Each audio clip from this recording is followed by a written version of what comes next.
నమస్కారం కిరణ్ టీవీ ప్రేక్షకులకి స్వాగతం. నేను మీ గాయత్రి. ప్రస్తుతం మనతో పాటు ఉన్నారు ప్రముఖ ఆధ్యాత్మికవేత్త, జ్యోతిష పండితులు, శ్రీదేవి శ్రీ విద్యా పీఠం వ్యవస్థాపకులు, శ్రీ లక్ష్మీదేవి ఆలయం నిర్వాహకులు, శ్రీ విద్యా ఉపాసకులు తేరాల సుబ్రహ్మణ్య శాస్త్రి గారు. గురుగారితో మాట్లాడదాం. శ్రీ గురుభ్యో నమః. శ్రీ మహాగణాధిపతయే నమః. శ్రీ రాజశ్యామలా సహిత దశమహావిద్యా స్వర్ణదేవాలయ నిర్మాణ మహాసంకల్ప యాగశాల అమ్మ సన్నిధానం నుండి మీ తేరాల సుబ్రహ్మణ్య శాస్త్రి. ఈరోజు సహస్ర చండీ యాగం సంకల్పం చేసిన తర్వాత భక్తుల నుండి విశేషమైనటువంటి ఒక స్పందన రావటం అనేటువంటిది ఆనందించదగినటువంటి ఒక విషయం. ఎవరైతే 21,116 రూపాయలు చెల్లించినటువంటి ఒక భక్తులు ఉన్నారో వాళ్ళ పేరుతో నిరంతరము కూడా 5 సంవత్సరాల పాటు నిత్య గోత్రనామార్చన, ప్రత్యేక పూజా కార్యక్రమాలు, యాగంలో ప్రతి సంవత్సరం నిర్వహించే రాజశ్యామల అమ్మవారి యొక్క యాగంలో ప్రతి సంవత్సరం మాఘమాసంలో నిర్వహించేటువంటి యొక్క కార్యక్రమాలలో, అదే మాదిరిగా వారాహి నవరాత్రులలో, దేవి శరణవరాత్రి మహోత్సవాలలో, వసంత నవరాత్రులలో, గణపతి నవరాత్రులలో, ప్రత్యేకంగా జరిగేటువంటి ఒక ప్రతి కార్యక్రమాలలో, 12 జ్యోతిర్లింగాలలో, 18 శక్తిపీఠాల్లో నిర్వహించే కార్యక్రమాలలో, పుణ్యక్షేత్రాలలో, ప్రతి అనుష్ఠానంలో అనుక్షణం శ్రీదేవి శ్రీ విద్యాపీఠం స్వర్ణ దేవాలయ నిర్మాణ మహాసంకల్పం కోసం చేసే ప్రతి కార్యక్రమంలో కూడా 21,116 రూపాయలు చెల్లించిన భక్తుల పేరుతో 5 సంవత్సరాల పాటు మరి గోత్రనామార్చన కార్యక్రమము, దాంట్లో భాగంగానే ఈ డబ్బులు చెల్లించేటువంటి వాళ్ళకి మరింత ఉన్నతమైనటువంటి ఒక ఫలితాలు రావాలి అని, వాళ్ళ కష్టాలన్నీ కూడా తీరాలని, త్వరగా ఈ కష్టాల్లో నుండి బయటకు వచ్చి మనం ప్రాజెక్టు 90 ఎకరాల విస్తీర్ణంలో రాజశ్యామల అమ్మవారి యొక్క దేవాలయం, స్వర్ణాలయం నిర్మాణం చేయాలి, 16 దేవాలయాలు. అందుకు గాను ప్రతి ఒక్కళ్ళు కూడా ఒక యాగం చేయాలంటే ఈ శరీరము ఆత్మ ఈ రెండు కూడా శుద్ధి జరగాలి అంటే పంచగవ్య ప్రాసన చేసుకొని యాగానికి సంబంధించిన సంస్కారాలను జీవనదుల్లో అన్ని రకాలకు కూడా మరి స్నానాలు ఆచరించి, ముక్కోటి దేవతల్ని మరి సందర్శించి, ఆయా క్షేత్రాలకు వెళ్ళి దేవతల యొక్క ఆహ్వానం పలికి యాగానికి పూనుకొని, ఆ తర్వాత యాగశాల ప్రవేశం చేసి సంస్కారాలన్నీ చేసుకొని, ఈ శరీరము ఆత్మ శుద్ధి అయిన తర్వాత యాగాలు ఏ విధంగా అయితే చేస్తున్నామో అదే మాదిరిగా ఇంత కార్యక్రమం మొత్తం కూడా ప్రతి ఒక్క భక్తుడు మీ జీవితంలో సశాస్త్రీయమైన సంపూర్ణమైనటువంటి ఒక యాగముతో పాటు స్వర్ణాలయం నిర్మాణం అనేటువంటి ఒక మహాసంకల్పం, నిత్యంచ శాశ్వతంచ ధ్రువమక్షరం పరమం పదం అనేటువంటి ఒక అద్భుతమైనటువంటి ఒక అమ్మవారి యొక్క ఆలయం మధుర మీనాక్షి, కాశీ విశాలాక్షి, కంచి కామాక్షి, ఇలా అమ్మవారి యొక్క అనుగ్రహం కోసం బ్రహ్మాది దేవతలు, శ్రీమన్నారాయణుడుతో నారదులు వారు బ్రహ్మాది దేవతలు వెళ్ళి అడిగారట, ఏమయ్యా నువ్వు ఎలా పరిపాలన చేస్తున్నావు ఏమిటి అని. అమ్మవారి యొక్క పరదేవత రాజశ్యామల అమ్మవారి యొక్క అనుగ్రహం చేత ఈ పరిపాలన అంతా కూడా చేస్తున్నానన్నట్ట. అందువల్ల ఏ దేవత అనుగ్రహం మనకి లభించాలన్నా ఆఖరికి విఘ్నాలు తొలగడానికి గణపతి పూజ చేస్తాం కదా, ఆ గణపతి పూజ పూర్తి అవ్వడానికి కూడా గణపతి నుండి వచ్చేటువంటి ఒక అనుగ్రహాలతో పాటు 30 మంది దేవతలకు అనుగ్రహం, పితృశాపాలు, ఎవరైనా శాపాలు పెట్టున్నప్పటికీ కూడా ఆ శాపాలన్నీ తొలగటం, పితృ కార్యక్రమాలు సరిగా చేయలేకపోయారు మీరు, అది రాహుకాల దోషాలు ఉన్నాయి, లేకపోతే నవగ్రహ దోషాలు ఉన్నాయి, ప్రయోగ దోషాలు ఉన్నాయి, ఎలాంటి సమస్యలకైనప్పటికీ కూడా రాజశ్యామల ఆవిడ కుండపడేటువంటి మంత్రంలో ఉంటుందన్నమాట. సర్వరాజవ శంకరి, సర్వస్త్రీ పురుషవ శంకరి, సర్వదుష్ట మృగవ శంకరి, సర్వదుష్ట మృగవ శంకరి అంటున్నారు.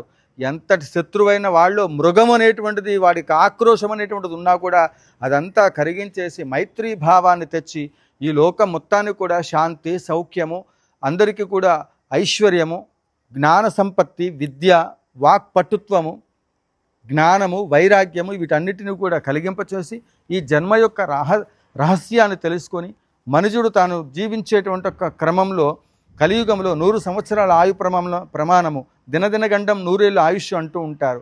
అలాంటి క్రమంలో ఏ రోజుకు ఆ రోజు వాళ్ళకు ఉండబడేటువంటి ఒక గండాలన్నింటినీ దాటుకుంటూ రాత్రిపూట పడుకొని పొద్దున్నే నిద్ర లేచినప్పుడు సంగతి అదంతా ఈశ్వరాధీనం. ఎవరికి వాళ్ళు అనుకుంటారు ఇది నాది, ఇదంతా కూడా నేను ఏదో చేస్తున్నాను, ఇదంతా మనం చేయగలుగుతున్నాము అని. పొరపాటు. భగవంతుడు ఆడుతున్నటువంటి ఒక వింత నాటకంలో, జగన్నాటకంలో మనమందరం కూడా నాటకంలో ఒక భాగం ఆడుతున్నాం. మన టైం అయిపోయిన తర్వాత మనం వెళ్ళిపోతున్నాం.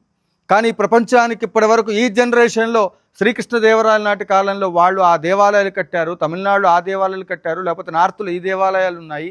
మన పూర్వీకులు రామదాసు వారు అంత కష్టపడి ఆ దేవాలయాన్ని కట్టారు. ఇలా పూర్వీకుల గురించి చెప్పుకుంటున్నాం, కానీ మనకు ఈ జనరేషన్లో ప్రస్తుత కాలంలో ఇలాంటి మహోత్తరమైనటువంటి ఒక సంకల్పం కలిగినటువంటి ఒక ఆలయం నిర్మాణం చేయాలనేటువంటి ఒక సంకల్పం, దీనికి ముందుకు రావటం, స్వర్ణాలయ నిర్మాణ మహాసంకల్పానికి ఇప్పటికి అనేక వేల మంది లక్షల మంది ఫోన్లు చేస్తూ ఉన్నారు, గురువుగారు ఇది ఎక్కడ ఏంటి అని. భద్రాద్రి శ్రీరామచంద్రమూర్తి యొక్క అనుగ్రహాన్ని పొందాలి, భద్రాచలం వెళ్ళేటువంటి వాళ్ళందరూ కూడా ముందుగా రామచంద్రమూర్తి యొక్క అనుగ్రహానికి, రాముడికి శ్యామలమ్మ వారికి భేదం లేదు. అందుకేనేమో ఈ ఖమ్మం జిల్లా గడ్డ పుణ్యభూమి. ఎందుకు అంటే ఆ రామచంద్రమూర్తి యొక్క అనుగ్రహం పూర్తిగా కలిగింది కాబట్టి రామచంద్రమూర్తికి శ్యామల అమ్మవారికి భేదం లేదు.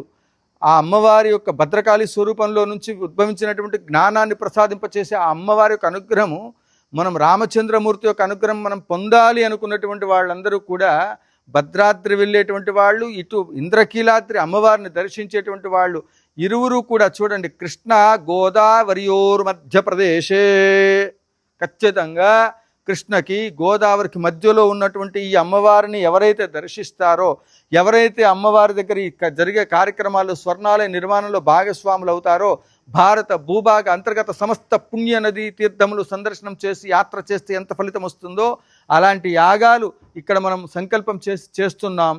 అమ్మవారి దర్శనం చేసుకొని ఆ తర్వాత మీరు అన్నవరం సత్యనారాయణ స్వామివారిని, సింహాచలం అప్పన్నని ఇట్లా ఎక్స్ప్రెస్ హైవే ద్వారా హైదరాబాద్ నుంచి వచ్చేటువంటి వాళ్ళందరూ కూడా ఎక్స్ప్రెస్ హైవేలో ఇలా రండి, చక్కగా ఇట్లా వచ్చేస్తే అమ్మవారిని దర్శనం చేసుకోవచ్చు.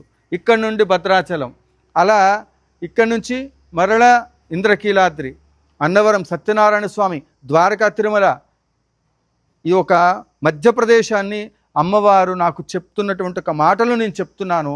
శ్రీరామచంద్రమూర్తి యొక్క అనుగ్రహం ఇక్కడ మనందరికీ కూడా ఎంత రామనామ జపం జరిగిందో, ఇక్కడ ఎంత అనుష్ఠానం జరిగిందో, అందుకే శ్యామల అమ్మవారి యొక్క ఆలయం పూర్తి అవ్వాలని మహాసంకల్పాలు చెప్పి రామనామ జపం కూడా మనం నిర్వహించి సంబంధమైన రామయాగాలు కూడా మనం నిర్వహించాం. కాబట్టి అయోధ్యలో ప్రతిష్ఠ జరిగిన రోజున ఇక్కడ అధర్వణ భద్రకాళి నారాయణ ప్రత్యంగిరి అమ్మవారిని కూడా ప్రతిష్ఠించడం జరిగింది. ఎలాంటి సమస్యలు అయినప్పటికీ కూడా ఈ 21,116 రూపాయలు చెల్లించిన భక్తుల పేరుతో మనం నిరంతరము మీ పేరుతో అర్చన జరగటము, 30 కేజీల ఆవు నెయ్యికి సంబంధించి మీరు ఇచ్చే ద్రవ్యం ఏదైతే ఉందో ఎక్కడా కూడా ఇలాంటి అవకాశం ఉండదు. మీరు ఇచ్చే సంకల్పాల వల్ల, మీకు ఉండబడేటువంటి మరి ఈ సంకల్పాలను ఇందులో చెప్పడం వల్ల, ఆ పరదేవత కృప వల్ల మరి మీరు అనుకున్నవన్నీ కూడా సవ్యంగా అన్నీ జరుగుతాయి. అందులో ఎటువంటి సందేహం లేదు.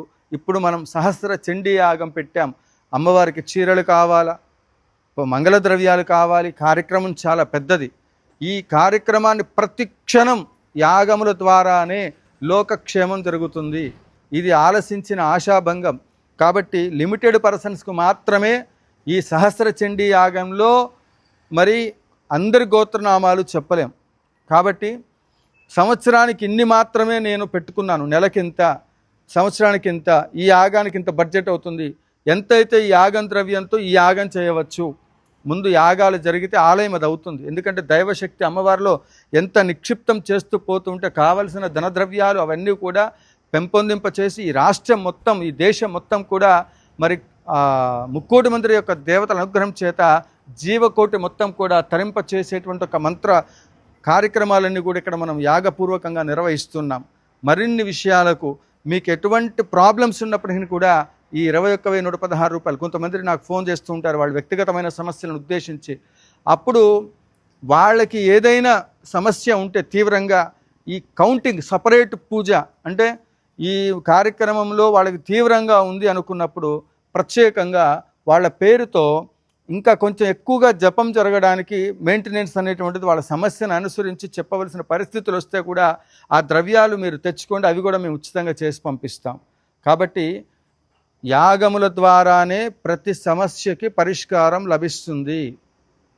ఎంతోమంది ఈ విధంగా సక్సెస్ అయ్యారు. పదే పదే చెప్పను, ఈ సహస్ర చండీ యాగము అద్భుతమైనటువంటిది. అందరూ సద్వినియోగం చేసుకోండి. జయ జయ శంకర, హర హర శంకర, కాంచీ శంకర, కామకోటి శంకర.